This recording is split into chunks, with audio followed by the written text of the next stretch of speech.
Hello and welcome to Future Self Dreaming. My name is Carlos Kukulkan. Something that I've come to appreciate about the art of counselling clients is the flow state, being in the zone or simply presence that these encounters can provide. Some people find that state in extreme sports, some search for it in meditation, some encounter it on psychedelics, and for me it can be encountered when really being with somebody and tracking their inner world to discover how that relationship is merging with their outer reality. I've come to thoroughly appreciate the messages and reminders and universal truths that reveal themselves through my clients in session. An experience that is common for myself and other counselors is being with the experience of a client who is stuck and learning how to work with that. In these encounters, it's invaluable to use processes of critical self-reflection to acknowledge what it's like to be with somebody in that state of being stuck. It's common to want to try to fix it or have them work towards a goal. However, I've discovered it's really about learning how to just be able to be with them in the here and now so that the inner exploration can continue onto whatever path it needs to.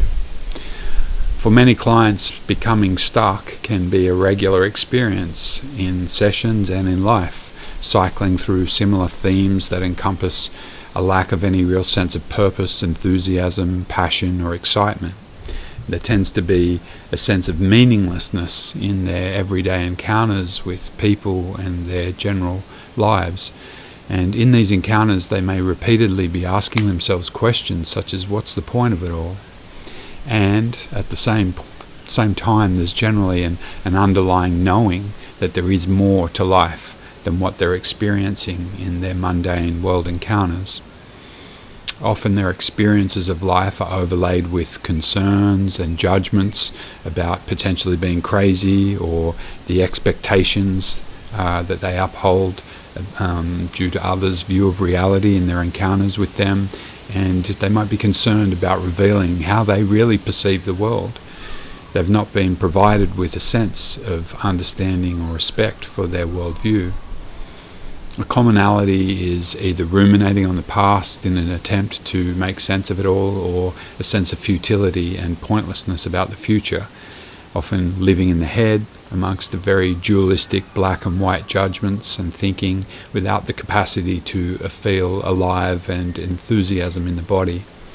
And what tends to be lacking is the allowance of expression of the parts of the self from the inner world and the validation, understanding and empathy that these inner parts desire.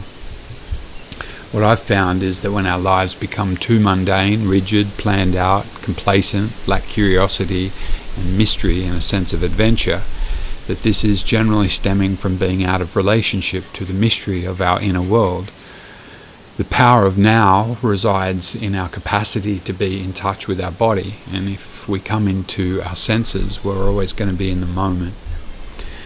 A lot of our belief systems, as erroneous as they may be, give us a sense of safety because they're known and familiar. They allow us to feel safe about our encounters with our world. However, they can also lead us to live in a world of complacency born of familiarity and boredom.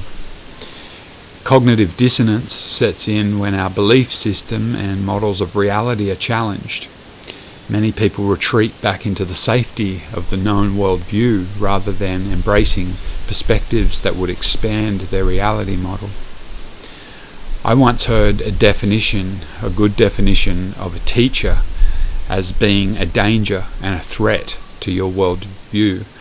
And this is not the type of teacher that is attempting to indoctrinate you with their or somebody else's worldview, but rather one that helps you to dismantle your own so that you can come into relationship with a deeper reality. And when that happens, as Carl Jung describes it, synchronicity occurs and the inner and outer world merge, and we encounter meaningful coincidences. It's a state that arises from just being and is connected to our breath. A state where the sacred inner dimensions are discovered where previously there was only an encounter with the mundane. That's all I have to share for today.